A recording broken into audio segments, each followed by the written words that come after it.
What is up with you guys? Jaden here again and welcome to another video. So for today's video guys, this is actually the second part of my content about the best and the worst banks we have in the Philippines. Based from my personal experience lang naman, no? Again, yung mga sasabihin ko, most probably you would disagree because you have a completely different experience and that's fine. Ako, sinishare ko lang talaga yung base sa karanasan ko bilang isang depositor at bilang isang gumagamit nga ng mga bangko na ito. Whether it's a traditional bank or a digital or an online bank, no? Guys, this is actually the second part. I've already talked about the best banks in the Philippines based from my personal experience in the year 2024 lang, no? And of course, 2025, no? Yung reference. For this video, I will be discussing about the worst banks based from my personal experience lang naman in 2024. And syempre, tatawid na rin yan di ba? In 2025, for me, ano yung mga worst banks as a depositor at as someone nga no na talagang gumagamit ng mga banks na ito. Paulit-ulit ako guys, but yeah, if you're interested to this kind of content guys, please keep on watching. The way your body syncopates, you're driving me crazy. So, before tayo mag-start guys, please help me reach 20,000 subscribers. Sobrang close na tayo. Nasa 19,500 plus na tayo. Going to 19,600 na, no? So, sobrang lapit na para mag 20,000 subscribers. Pa-click naman ng subscribe button dyan, guys. Kung hindi ka labisan, no? But anyway, since this is the second part na nga, just a review, yung best banks for me, medyo nabago siya kumpara dun sa list nung unang gumawa ako ng ganitong content din, no? Yung number 4 ko, yes, 4 lang yung banks na medyo nagustuhan ko for the year 2024 and 2025, no, assuming. Yung number 4 ko doon is Metro Bank, number 3 ko ay Union Bank, number 2 ko ay BPI. Yes, itong BPI, medyo marami kasi ito, yan, BPI. And yung number 1 ko is, wala pa kasi siyang card. Ginamit ko lang ito sa reference, but Uno Digital Bank, yun yung number 1 ko. And currently, my favorite bank, no, talagang yan yung gamit na gamit. And actually, siya din yung parang main bank account ko. Dahil nga, gustong-gusto ko siya, ganun. So sige, since medyo mahaba to, simulan na natin. Yung worst bank for me, yung number 5 ko, baka marami na namang aaway sa akin ito. Dun sa isang content ko na why I stopped using GoTime. Ang daming nang away sa akin, guys. Kalma lang tayo, guys. Kasi hindi naman ako nagkipag-away. Nag-share lang ako ng sarili kong experience, no? Whether you have, different views or different experience nga, sa'yo yan, valid yan, no? At tinatanggap ko din naman yan, wala namang kaso. Pero wag naman kayo mang-away. Kalma lang tayo, guys. Grabe yung iba maka-away talaga. Yan, number 5 ko, GoTime. So funny because GoTime used to be one of my favorite banks. Alam nyo yan, ang dami kong ginawang content about GoTime. Very disappointing lang talaga yung mga changes nila na naapektuhan talaga ako. Siguro kaya ganun yung hugot ko. Kasi naapektuhan ako, guys. I mean, hindi naman ako alam mo yon, hihinto, gagawa ng content and share yung thoughts ko na na-disappoint ako, ganyan. Kung hindi ako naapektuhan, di ba? Naapektuhan kasi ako, kaya talagang, alam mo yung from gustong-gusto ko siya to, hindi ko na siya ganun ginagamit. Kasi, sobrang, ewan ko, parang hindi masyadong pinag-isipan talaga yung twice lang na pwede ka mag-deposit via counter sa Robinsons. And naiintindihan ko yung 3 or 4 na pag nag-transfer ka free, pero after that, you have to pay na, no, a certain amount. Naiintindihan ko yon because at the end of the day, it's business, no? Naiintindihan ko yon. Tingin nyo ba hindi ko alam yon? It's just that, hindi lang siya nagme-make sense sa akin kasi lagi ko nga ginagamit yung GoTime. Siguro, mas naging lenient siguro sila. Instead na 2 lang, mas tinaasan siguro talaga nila and all that. Ang sasabihin nyo naman, ba't yung GCash? Kaya nga hindi ko rin ganun kagustuhan GCash, guys. And other digital banks na ganun.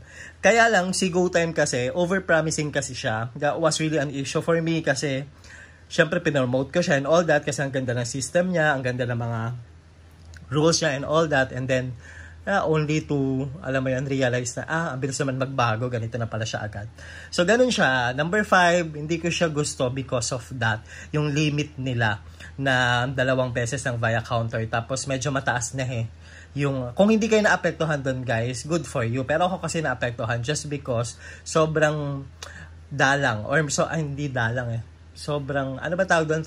Parang very, madalas yun pala. Yun, very madalas ako talaga deposit. Kaya yun, naapektuhan ako nung may pagganon na sila. So that's why I decided to not use GoTyme anymore.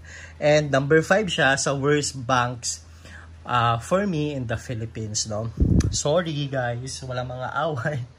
Number 4 ko naman, eto na, Maya. Number 4 ko si Maya.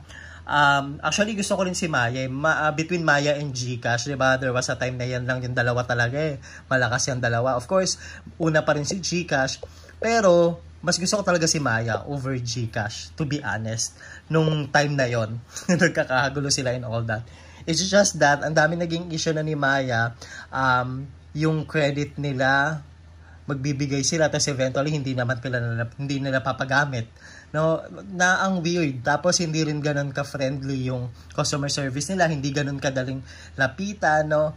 Tapos yung mga mission nila para mas pahirap ng pahirap and all that, ang dami, parang hindi na siya ganoon ka friendly. Although syempre compare mo naman sa kay GCash, mas gusto ko pa rin talaga si Maya. Actually, kaya nasa dulot eh. Kasi hindi ko naman talaga super duper hate si GoTyme tsaka si Maya. It's just that, siguro I stop using them. Sa ngayon ha, na dahil nga sa mga na experience ko as a depositor, no, parang hindi na siya ganun talaga ka convenient sa akin. Siguro it boils down to that. Kasi di ba gumagamit ka naman ng isang produkto because you find it very convenient on your end, no? As a consumer. Yun lang dumating kasi ko sa point na hindi na sila ganun ka convenient talaga sa akin. Si Maya, hindi ko gusto yung customer service nila, hindi ko gusto yung credit nila na binigyan nila ako actually ng limit. Tapos, hindi naman na din magamit. Nagamit ko lang for a while, tapos nilock na nila. Nagbabayad naman ako, di ba? I mean, hindi ko alam ba't may pagganon sila. Yun, kaya ayoko na din po si Maya. So, they're actually part of the worst banks, no? Sa updated na version. Number 3 ko, of course, GCash. Ito. Si GCash naman, the reason, di ba, alam nyo naman na to. Hindi ko alam kung kailangan ko pa ba to explain, pero napaka-overrated nito ni GCash. It's super overrated. Para lang sa akin overrated siya. Kung meron tayong BDO na overrated sa traditional bank, meron naman tayong GCash sa digital bank naman, no? Super overrated siya.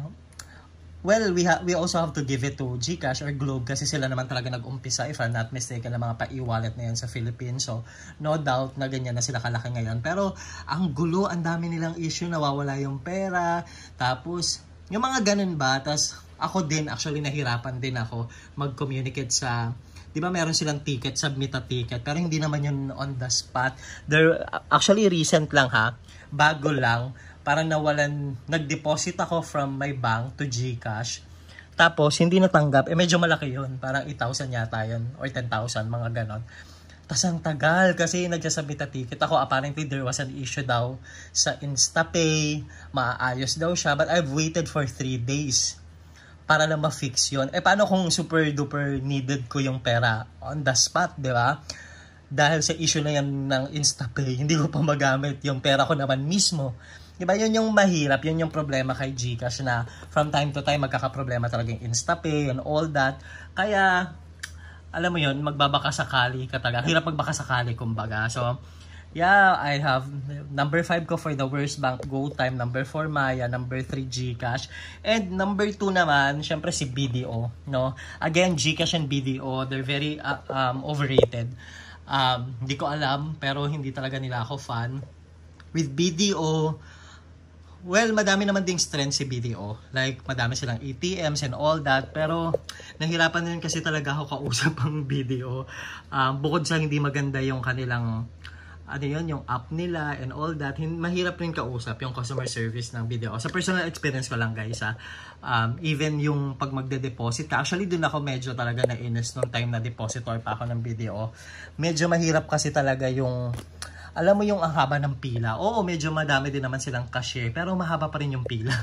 Magtsatsaga ka talaga. So, I'm still not a fan of BDO. I don't think darating ako sa pagkakataon sa buhay ko na magiging fan ako ng BDO. Hindi naman ako sa basher, no? It's just that based from my personal experience, nafa-find ko talaga sila na overrated at hindi ko sila ganun kagusto yung service talaga nila. Yun lang naman yan, it boils down to that. Hindi naman ako yung personal, no? Talagang nanggagaling lang siya sa sarili kong karanasan bilang depositor at bilang gumagamit ng produkto na yan. Yun, at ang number 1 ko, ito bago to sa listahan guys. Yes, ang number 1 ko, PS Bank.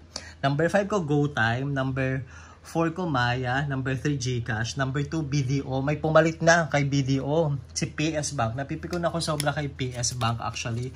Sobrang actually. Sabi ko nga, gagawin ko ng content ng PS Bank kasi ang bastos nung nasa, hindi ko alam anong tawag doon, was that collection ba or remedial? Kasi, di ba, like, I had a loan, yung car ko. Si Primo, gumawa ka ng mga content about kay Primo dito sa YouTube channel ko. You may want to check si Primo. Andyan lang siya, naka-album naman. Pero, ano yun, na-approve kay PS Bank. Actually, gusto ko pa nga si PS Bank ng mga umpisa.